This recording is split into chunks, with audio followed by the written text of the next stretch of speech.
একটা হচ্ছে 1954 সালের নির্বাচন আমরা করব, এবং 1970 সালের নির্বাচন। 1970 সালের নির্বাচন একটা না দুইটা বলেন তো? 1970 সালের নির্বাচন দুইটা, থ্যাংক ইউ, হয়েছে। 1970 সালের নির্বাচন হয়েছে দুইটা। একটা নির্বাচন হচ্ছে আপনার কেন্দ্র, আরেকটা নির্বাচন প্রদেশ, দুইটা, এই তিনটা নির্বাচন আমরা করবো। 1954 সালের নির্বাচন হচ্ছে যুক্তফ্রন্টের নির্বাচন, আমরা সবাই জানি। এখানে মোট আসন ছিল কয়টা বলতে পারেন? কেউ না কেউ তো পারবে। 1954 সালে মোট আসন ছিল কয়টা? মোট আসন 1954 সালে, হ্যাঁ, দুইজনে কারেক্ট অ্যান্সার দিয়েছে, থ্যাংক ইউ।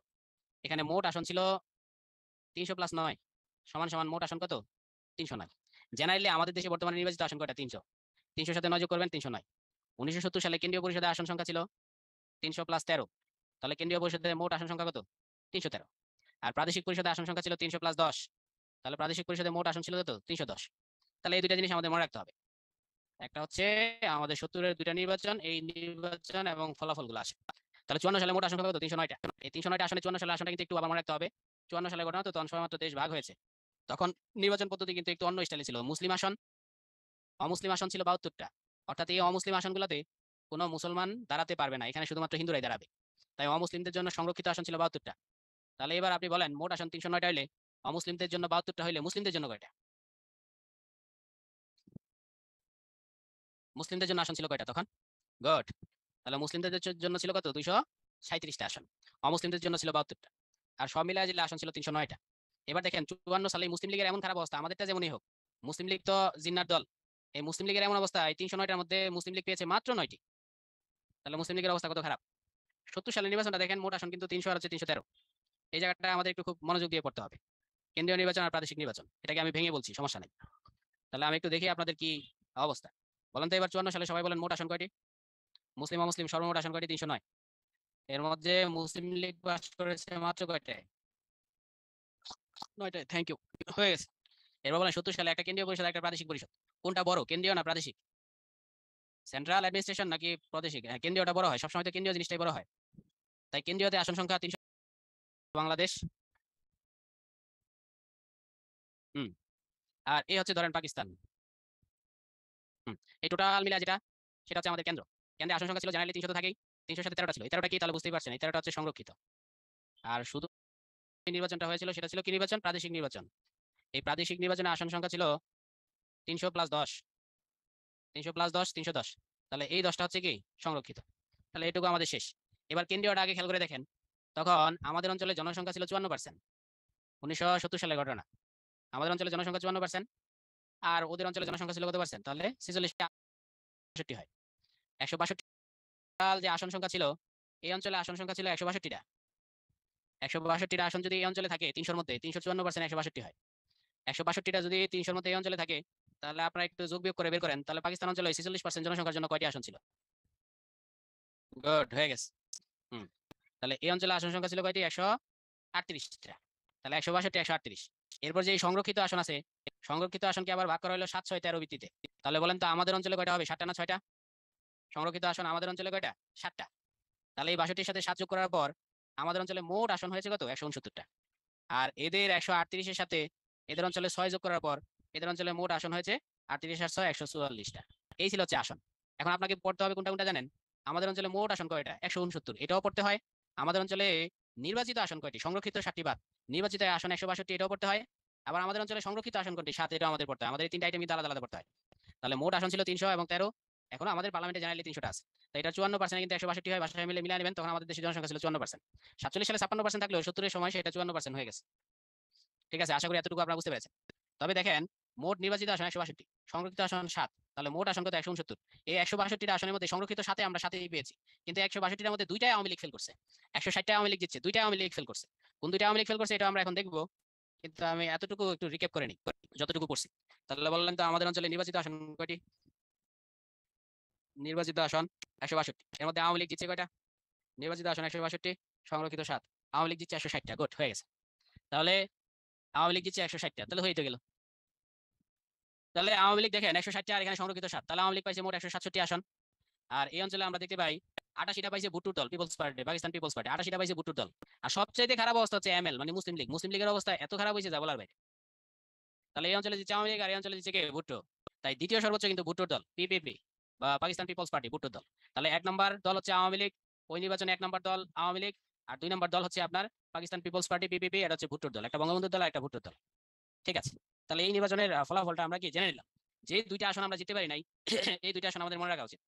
একটা আসন হচ্ছে খাগড়াছড়িতে, মানে পার্বত্য চট্টগ্রামে। এটা হচ্ছে ব্যারিস্টার দেবাশিস রায়, বিএনপির আমলের নেতা ছিলেন কিছুদিন আগেও। ব্যারিস্টার দেবাশিস রায়ের বাবা, ওনার নাম হচ্ছে ত্রিদিব রায়। উনি কিন্তু রাজা ছিলেন, রাঙামাটি অঞ্চলের রাজা ছিলেন। রাঙামাটিতে একটা আসন আওয়ামী লীগ জিততে পারে নাই, সেই একটা আসনে জিতেছে ব্যারিস্টার যে ত্রিদিব রায় ছিল, বিএনপির নেতা, কিছুদিন আগে মন্ত্রী ছিলেন বিএনপির আমলে। সেই ব্যারিস্টার দেবাশিস রায় যে বাবা ত্রিদিব রায়, তিনি রাঙামাটি অঞ্চলের রাজা ছিলেন। আর বর্তমানে রাঙামাটি অঞ্চলের রাজা ত্রিদিব রায় ছিল হচ্ছে ব্যারিস্টার দেবাশিস রায়। বাংলাদেশে কয়জন রাজা আছে বলতে পারেন? এখনো বাংলাদেশে রাজা আছে? এটা শুনলে অনেক অবাক হয়। বলেন তো, বাংলাদেশে রাজা আছে কয়জন? বাংলাদেশে কয়জন রাজা আছে বলেন? 3 জন। Thank you. বাংলাদেশে 3 জন রাজা আছেন। আপনাদের অ্যান্সার কারেক্ট।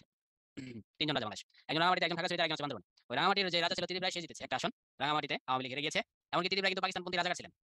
আর 2 নম্বর আরেকটা আসন হচ্ছে ময়মনসিংহ একটা আসন। বলেন ময়মনসিংহ কোন আসনটা বা কে জিতেছে বলেন? আরেকটা আসন ময়মনসিংহে ওই যে নুরুল আমিন করছি না বেমান, বেমান হইলো মুসলিম লীগ থেকে কিন্তু জিতে লাইছিল। তাহলে এই 2টা আসন কিন্তু আওয়ামী লীগ জিততে পারে নাই। তাহলে আমাদের শেষ, 70-এর নির্বাচন শেষ। তাহলে 70-এর নির্বাচনের কেন্দ্রীয় পরিষদের সর্বশেষ প্রশ্ন করি। বলেন তো 70 সালে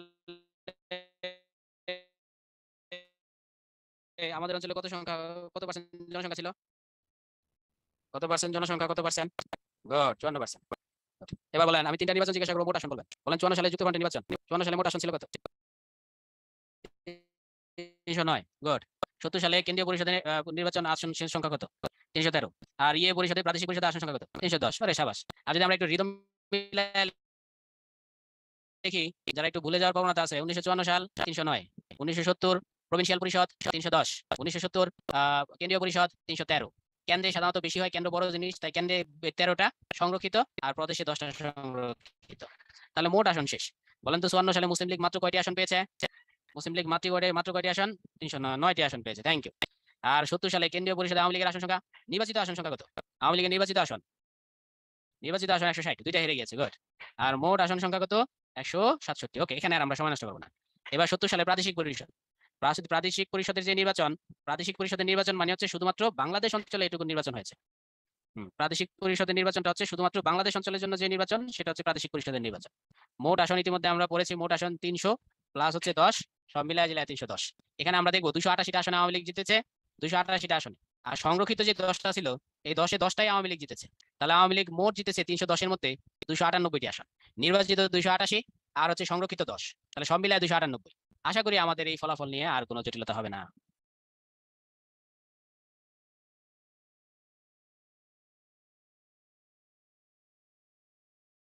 সাধারণত মামলা সব ঘটনা কিন্তু এই 2টা সালের মধ্যে সীমাবদ্ধ।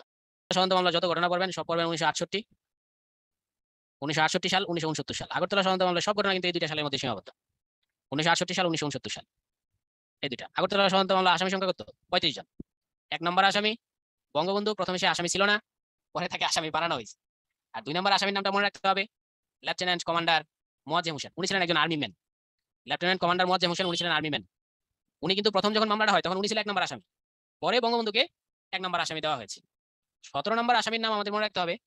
17 নম্বর যিনি আসামি ছিলেন তার নাম ছিল হচ্ছে সার্জেন্ট জহুরুল হক, যাকে হত্যা করা হয়েছে সার্জেন্ট জহুরুল হক। এই ঘটনা আপনারা জানেন। আগরতলা ষড়যন্ত্র মামলার ঘটনাটা কিন্তু 1962 সালে। 1962 সালে কিছু অফিসার, এই মোয়াজ্জেম হোসেনের নেতৃত্বে, লেফটেন্যান্ট কর্নেল মোয়াজ্জেম হোসেনের নেতৃত্বে কিছু অফিসার 1972 সালে বাংলাদেশের পাশে যে ত্রিপুরা আছে, ত্রিপুরার আগরতলা, এই আগরতলা গিয়েছিল। বাংলাদেশের পাশে কিন্তু ত্রিপুরা, যাদের মানচিত্র জ্ঞান গভীর আছে তারা সবাই জানেন বাংলাদেশের পাশেই ত্রিপুরা। বাংলাদেশের এই জায়গাটা হচ্ছে ত্রিপুরা, আর ত্রিপুরার রাজধানীর নাম কি? আগরতলা। তাহলে আমাদের যে army man lieutenant Moazzem Hossain, commander lieutenant commander Moazzem Hossain, তার নেতৃত্বে কিন্তু আর্মি ম্যানরা 1962 সালে এখানে দেখা করতে গিয়েছিল ত্রিপুরা রাজনীতিবিদদের সাথে। তাদের টার্গেট ছিল, তা বঙ্গবন্ধুর জ্ঞাতসারেই তারা গিয়েছে, তাদের টার্গেট ছিল যদি আমরা পাকিস্তানের বিরুদ্ধে কোনো অভ্যুত্থান করি তাহলে ত্রিপুরা আমাদের সহায়তা দিবে কিনা। এই ঘটনা পাকিস্তানের কি গোয়েন্দা সংস্থা থাকে না, এই গোয়েন্দা সংস্থা, পাকিস্তানের একজন গোয়েন্দা ছিল, ওই গোয়েন্দার নাম ছিল আমির হোসেন। এই আমির হোসেন এই ঘটনাটা কিন্তু ফাঁস করে দিয়েছে সর্বপ্রথম। তাহলে আমির হোসেন কিন্তু ঘটনাটা ফাঁস করছে 1963 সালে। তাহলে গেছে তারা আগরতলা গেছে 1962 সালে, আমির হোসেন ফাঁস করছে 1963 সালে। কিন্তু ম্যাটারটা অত জোরালো ছিল না, অত বড় ছিল না, এই জন্য তখন কিন্তু মামলাটা করা হয় নাই। তাহলে আগরতলা ষড়যন্ত্র মামলাটা করা হয়েছে 68 সালে। তাহলে খেয়াল করে দেখেন, ঘটনা 1962, আমির হোসেন জানায় দিয়েছে 63, কিন্তু মামলাটা হয়েছে 1968 সাল। কেন 68 সালে গিয়ে মামলাটা হয়েছে? তাও প্রথমে মামলা ছিল লেফটেন্যান্ট কমান্ডার মোয়াজ্জেম হোসেনের নাম, পরে ওটা চেঞ্জ করে দেওয়া হয়েছে বঙ্গবন্ধুর নাম। কারণ 68 সালে এই জন্য মামলাটা হয়েছে, কারণ 1966 সালে 6 দফার জনপ্রিয়তার কারণে মূলত 68 সালে মামলাটা করা হয়েছে। যদি 66 সালে 6 দফা এমন পপুলার না হইতো তাহলে 68 সালে হয়তো বা মামলাটা পাকিস্তান সরকার করতোই না। তাই একটা বই আছে সত্য মামলা আগরতলা, 6 দফার জন্য। থ্যাংক ইউ, 6 দফার জন্য নাদিম ভাই বলেছেন থ্যাংক ইউ। ও মোয়াজ্জেম হোসেন তিনি ছিলেন, হ্যাঁ ঠিক আছে, বাহিনী প্রধান নেভি ম্যান, আমি ভুলে বলেছি army man, navy man. Thank you. তাহলে আমরা মোটামুটি এখানে ঘটনাটা জানলাম। তাহলে বলেন তো দেখি, আগরতলায় তারা গিয়েছিল, ঘটনাটা সত্য, কিন্তু বঙ্গবন্ধু তো যায় নাই। কিছু আর্মি অফিসার গিয়েছিল, তারা বঙ্গবন্ধু হয়তো ঘটনাটা জানতেন, কিন্তু বঙ্গবন্ধু তো জান নাই। বলেন তো তারা গিয়েছিলেন আগরতলা কত সালে? 1962। এটা ফাঁস করেছেন কি? পাকিস্তানের একজন অফিসার, ইন্টেলিজেন্সের একজন অফিসার, পাকিস্তানের সে অফিসার আমির হোসেন, সে কিন্তু ঘটনাটা ফাঁস করেছেন। ঘটনা ফাঁস হয়েছে 63 সালে, কিন্তু 66 সালে 6 দফার জনপ্রিয়তার কারণে মামলাটা হয়েছে কত সালে? মামলাটা হয়েছে কত সালে বলেন তো? 68 সালে। Good, thank you, thank you. আর 68 সালে মামলা হলো, বঙ্গবন্ধু 66 সাল থেকে কিন্তু জেলে। বঙ্গবন্ধু টানা 3 বছর জেলে। 1966 সালে বঙ্গবন্ধুকে জেলে ঢুকাইছে, 1967 সালে বঙ্গবন্ধু জেলে, 1968 সালে বঙ্গবন্ধু জেলে। এই টানা তিনি জেলে ছিলেন। 1969 সালে তিনি কিন্তু জেলখানা থেকে মুক্তি পেয়েছেন, এবং আপনারা সবাই জানেন তিনি 1969 সালে গণঅভ্যুত্থানের ফলে জেলখানা থেকে মুক্তি পেয়েছেন। 66 সালে 6 দফার সময় তারা ঢুকানো হয়েছে জেলে। তাহলে 6 দফায় 66 সালে জেলে, 67 জেলে, 68 জেলে, 69 সালে মুক্তি পেয়েছে। তাহলে কত বছর তিনি টানা জেল খেটেছেন, তার যে স্যাক্রিফাইস। ঠিক আছে, এখন আমরা আগরতলা ষড়যন্ত্র মামলার যে ঘটনাগুলো পড়বো সেটা হচ্ছে এখানে আমি কিছু আলাদা লিখে দিচ্ছি।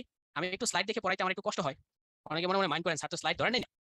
মাইন্ড করলে আর কি করবো বলেন, সবাই তো জগতে উচ্চমানের কোয়ালিটি নিয়ে জন্মায় না, কেউ কেউ মিডিয়াম কোয়ালিটি নিয়ে জন্মায়। এই আমি মিডিয়ামদের একজন। ঠিক আছে, তাহলে আগরতলা ষড়যন্ত্র মামলার ঘটনাটা আমরা বুঝতে পারলাম। কি ঘটনাটা বুঝলাম?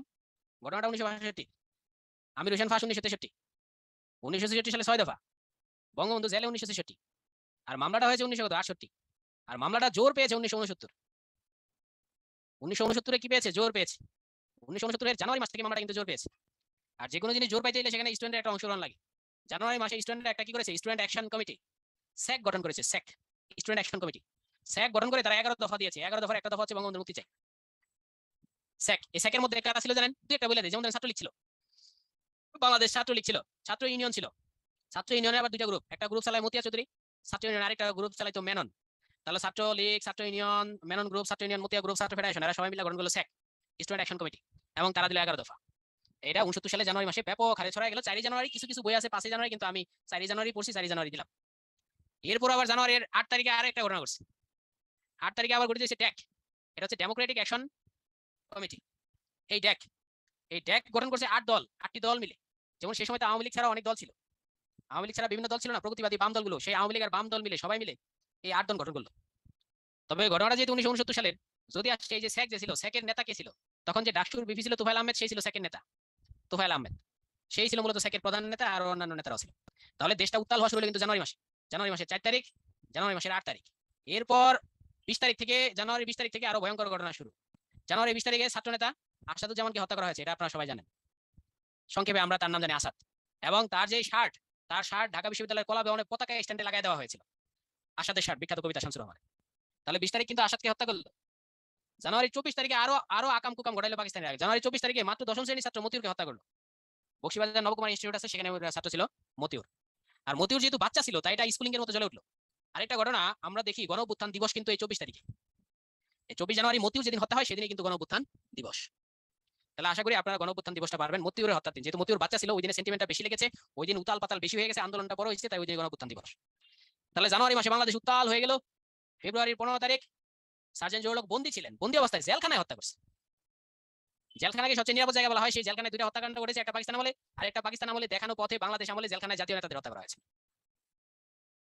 আর ফেব্রুয়ারি 15 তারিখ আর 20 তারিখ, ফেব্রুয়ারি 18 তারিখ হত্যা করছে ডক্টর শামসুজ্জোহা।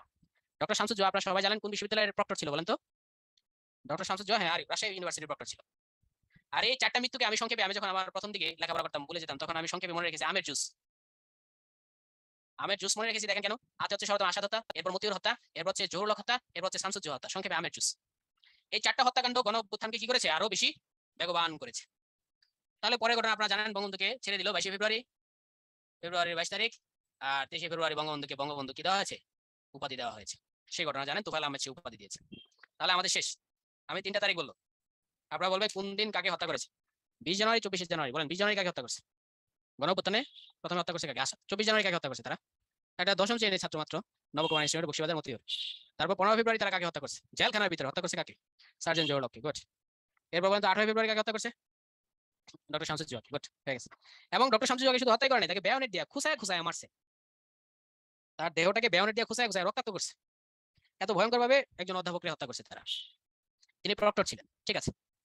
এরপর বঙ্গবন্ধুকে বঙ্গবন্ধু উপাধি কারা দিয়েছে? কে দিয়েছে? তুফাইল আহমেদ। গুড। এরপর স্যাক ডেকের ঘটনা আপনারা জানেন। এই গণঅভ্যুত্থানের প্রধান পরিণতি কি? তাহলে বলতে হবে গণঅভ্যুত্থানের প্রধান পরিণতি হচ্ছে লৌহ মানব খ্যাত আইয়ুব খানের পদত্যাগ। গণঅভ্যুত্থানের প্রধান পরিণতি লৌহ মানব খ্যাত আইয়ুব খানের পদত্যাগ। আইয়ুব খান লাস্ট পর্যন্ত কি হয়েছেন?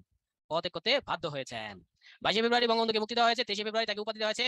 এটা একটু ইম্পর্টেন্ট, বঙ্গবন্ধু বাংলাদেশের নাম রাখেন কি বাংলাদেশ। আর তিনি এই দিন ছিল সোহরাওয়ার্দীর মৃত্যু দিবস, ডিসেম্বর মাসে 1969 সালে সোহরাওয়ার্দীর মৃত্যু দিবস। তিনি বাংলাদেশ নামকরণ রাখেন কারণ তার একটা দুঃখ ছিল যে তিনি একবার আক্ষেপ করে বলেছিলেন বঙ্গ শব্দটি বঙ্গোপসাগর ছাড়া আর কোথাও নাই। কারণ আমাদের অঞ্চলের নাম ছিল পূর্ব বাংলা, সেটা চেঞ্জ করে পূর্ব পাকিস্তান রাখা হয়েছে। যত জায়গায় পূর্ববঙ্গ ছিল সব জায়গায় চেঞ্জ করে পূর্ব পাকিস্তান রাখা হয়েছে। তাই বঙ্গবন্ধু মাইন্ড করেছিলেন, বলেছিলেন বঙ্গোপসাগর ছাড়া বঙ্গ কোথাও আর কোথাও নাই, তাই তিনি বাংলাদেশের নাম লিখে দিলেন কি বাংলাদেশ। এখানে বানানটা ঠিকঠাক করে নিন। আর আসাদ গেট, যেটা আইয়ুব গেট নাম ছিল, বর্তমানে সেটার নাম হয়েছে পার্লামেন্টের পাশে একটা রাস্তা আছে, ওই রাস্তাটা মোহাম্মদপুরে আসাদ গেট। তাহলে আমরা সবই এগুলো পারি। আমরা নির্বাচন